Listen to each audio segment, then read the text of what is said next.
Bienvenidos a una nueva actividad oral adicional que vamos a hacer entre Laura Zamudio, Daniela Galeano y yo, Mariana Almario.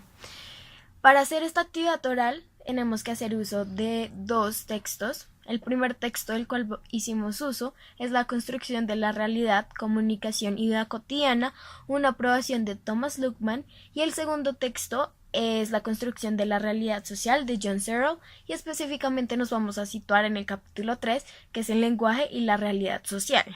Para esto primero vamos a contextualizar un poco del autor y por qué estos tuvieron este tipo de ideas.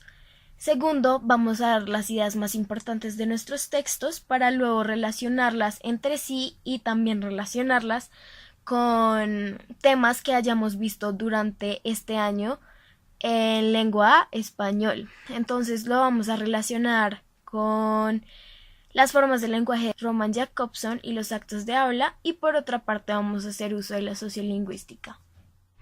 Thomas Luckmann nació en 1927 en Jesenice, Eslovenia. Fue discípulo de Alfred Schunz, quien fue un sociólogo y filósofo austriaco, y también de Karl Löwit. Obtuvo su licenciatura en filosofía en 1953 y 3 años más tarde obtuvo su doctorado en sociología.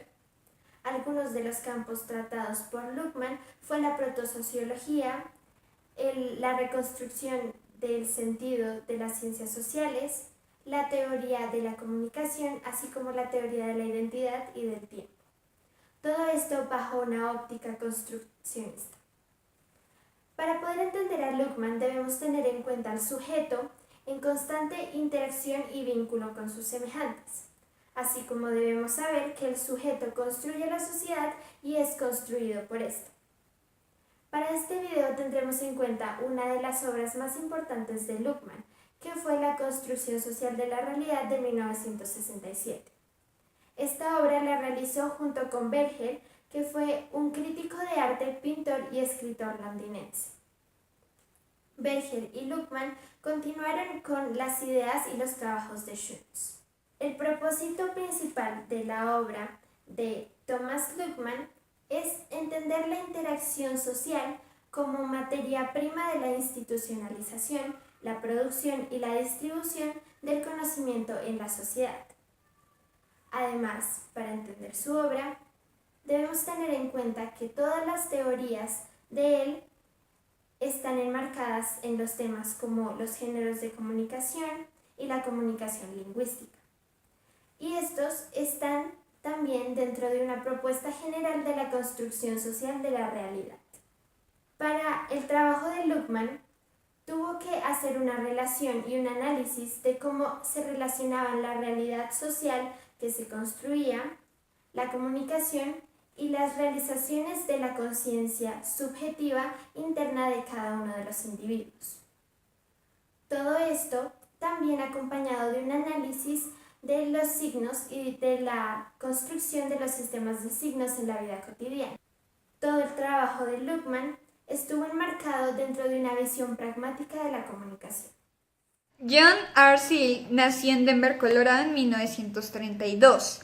Estudió una licenciatura en filosofía en la Universidad de California y obtuvo un doctorado en la misma materia en la Universidad de Oxford. Es un filósofo estadounidense que basa su estudio en la lengua, donde se destaca la construcción del habla, que está gobernada por ciertas reglas que dependen de la sociedad. En su texto, La construcción de la realidad social, más específicamente el capítulo 3, presenta como su tesis al lenguaje, que es esencialmente constitutivo en las realidades institucionales.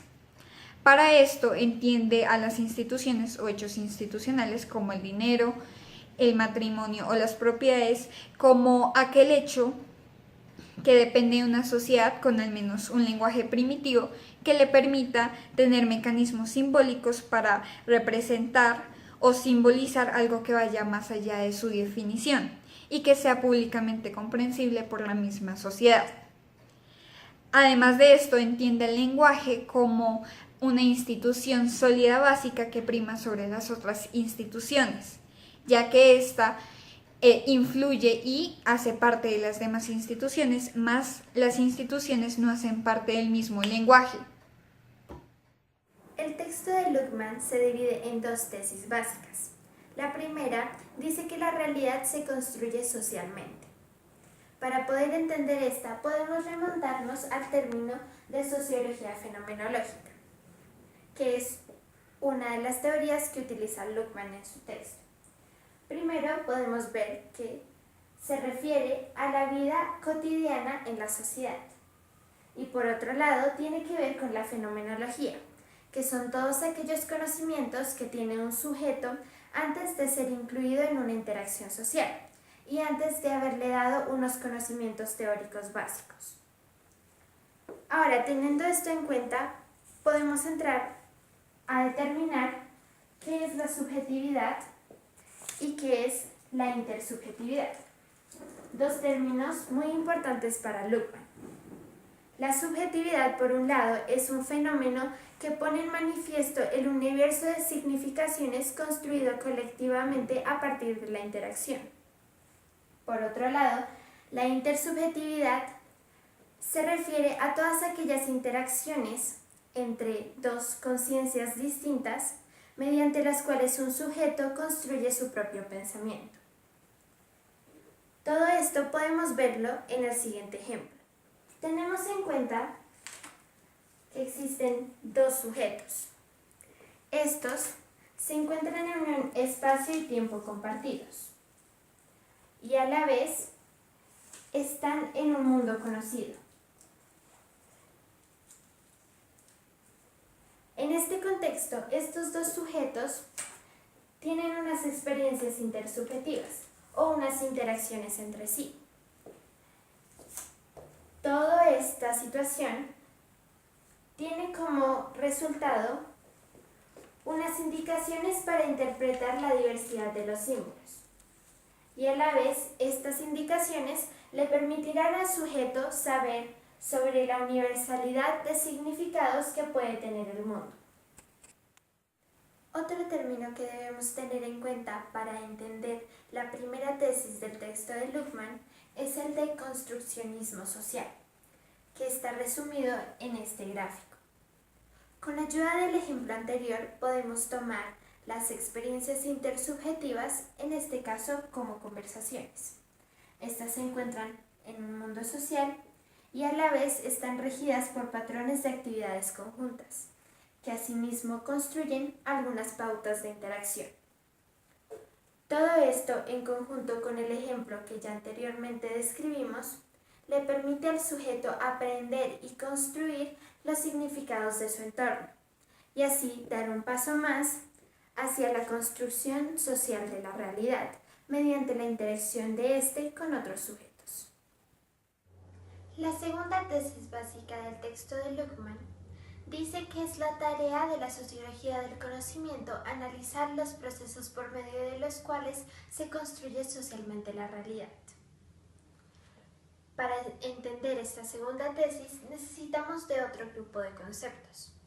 El primero es el de sociología del conocimiento, que constituye la forma en la que se construye la realidad y el conocimiento en la sociedad.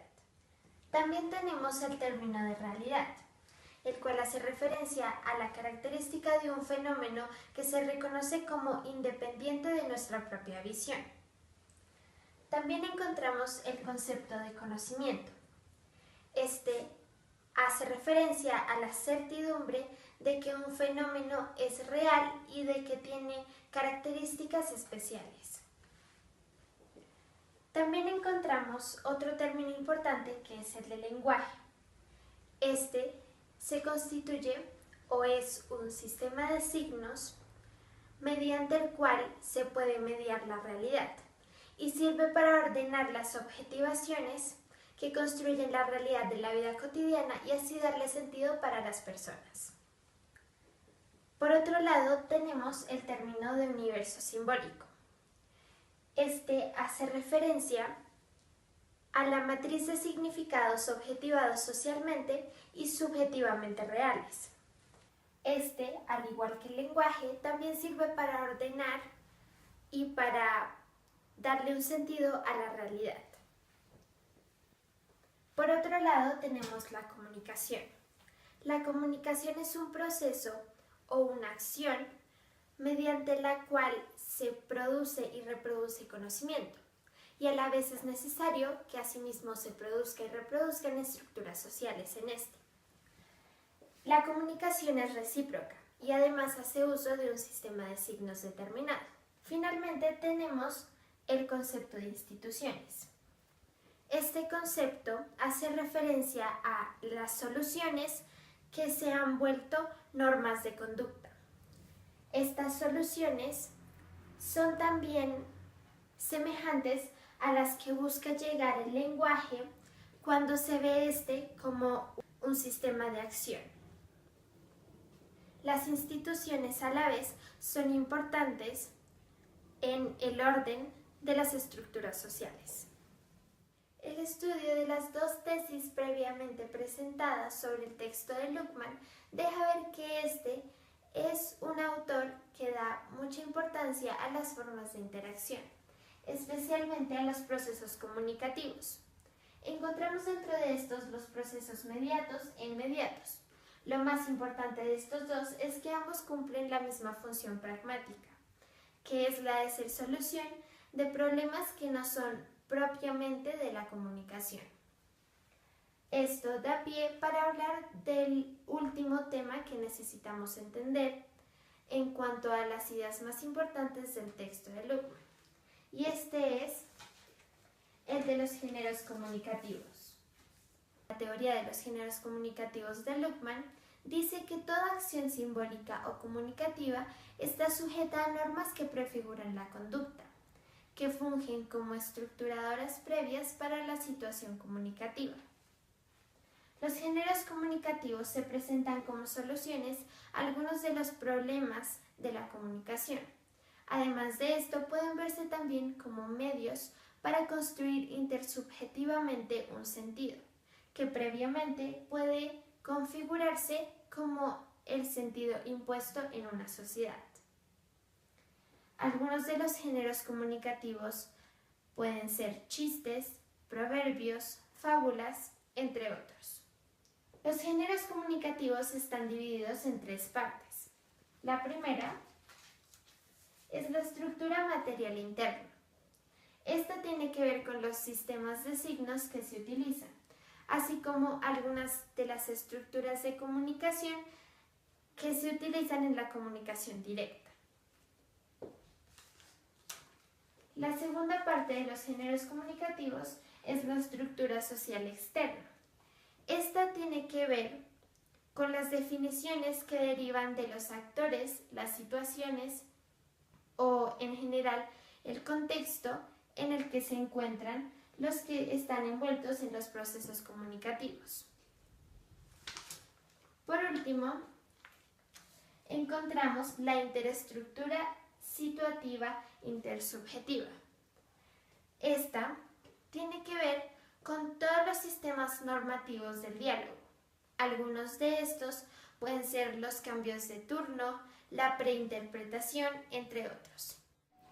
Antes de profundizar más en la relación que hay entre el lenguaje y los hechos institucionales, el autor nos da a conocer la diferencia que hay entre los hechos o pensamientos independientes del lenguaje y los dependientes del lenguaje.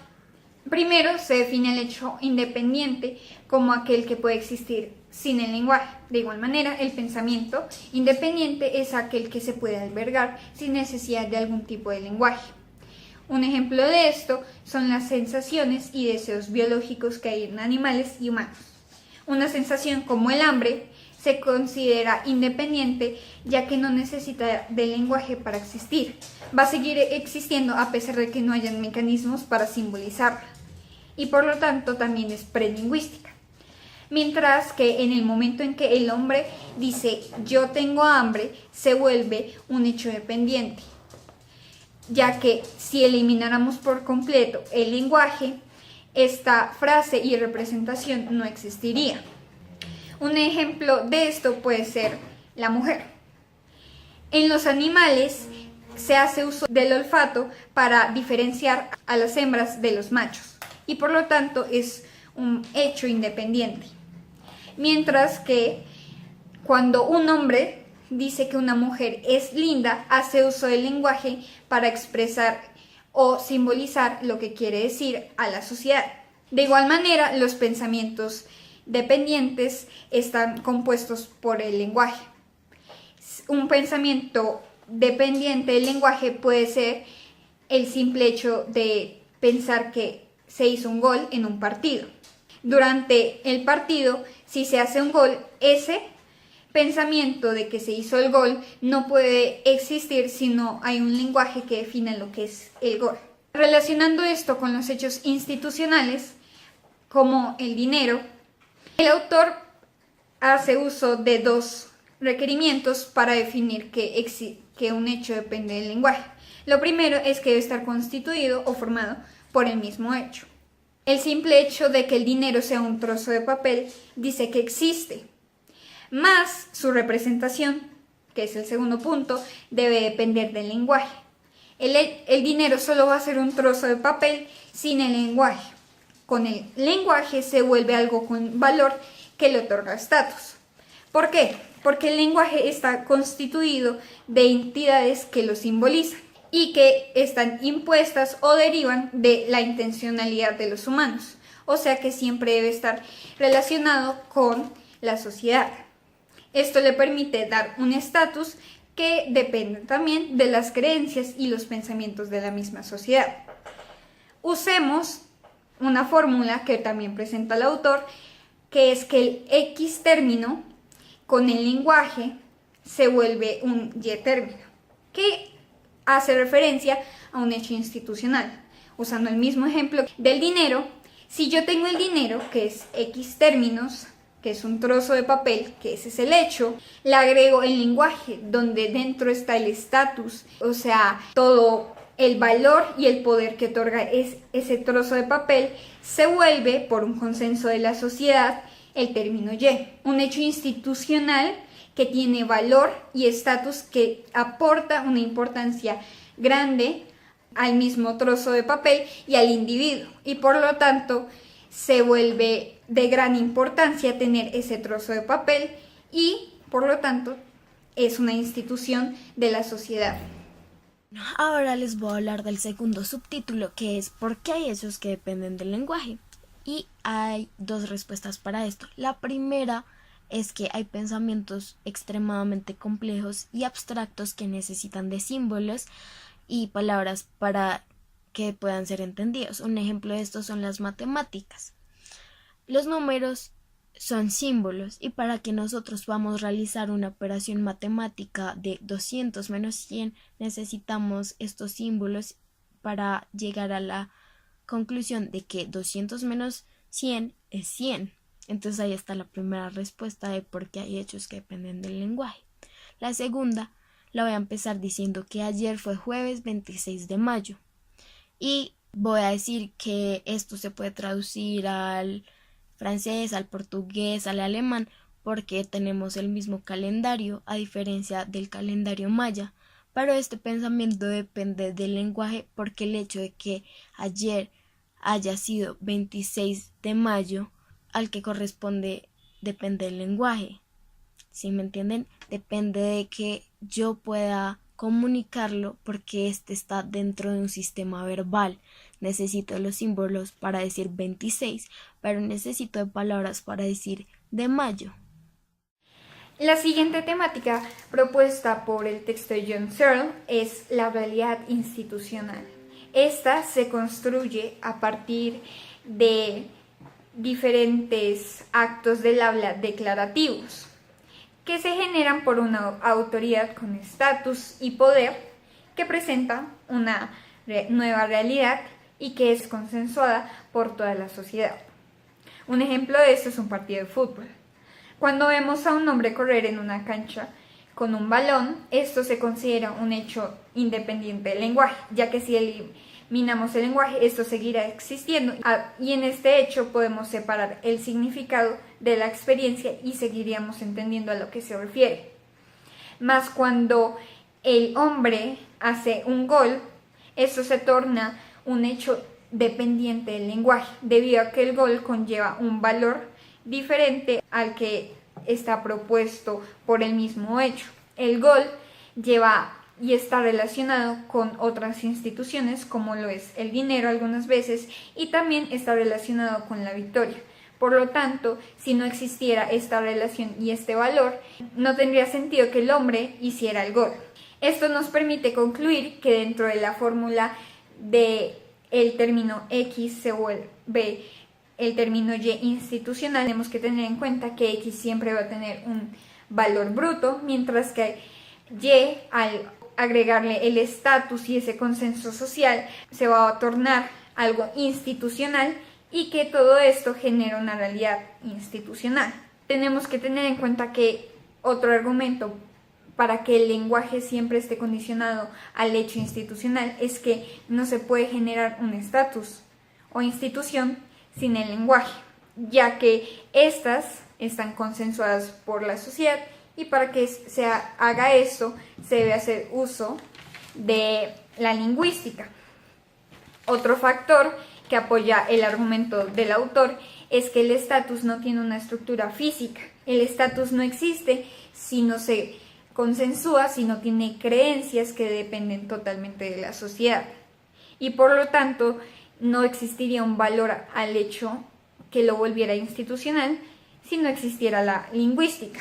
Otro factor muy importante dentro de la realidad institucional es el fenómeno del aparato deóntico. Este se refiere a las capacidades y a las limitaciones que conlleva los diferentes hechos institucionales. El dinero, el matrimonio o las propiedades están siempre condicionadas a poderes y derechos, que son capacidades que se obtienen al tener ese dinero o el matrimonio o las propiedades, pero también están limitadas a deberes, deudas y obligaciones que generalmente se presentan cuando hace falta de estos hechos institucionales. Para entender la importancia de este aparato deóntico, el autor presenta un ejemplo de cómo un dueño de un perro le enseña a recoger el dinero, y este aprende que al recoger el dinero y entregárselo a las personas va a recibir comida. Aún así, el perro está haciendo uso de un hecho independiente del lenguaje, pero que no tiene un valor institucional, debido a que el perro únicamente está pensando que a cambio de ese trozo de papel va a recibir comida, más bien no considera el valor, las condiciones y los derechos que puede obtener con ese papel, y por lo tanto no tiene el entendimiento ni la simbolización que lleva ese trozo de papel y que lo vuelve dinero.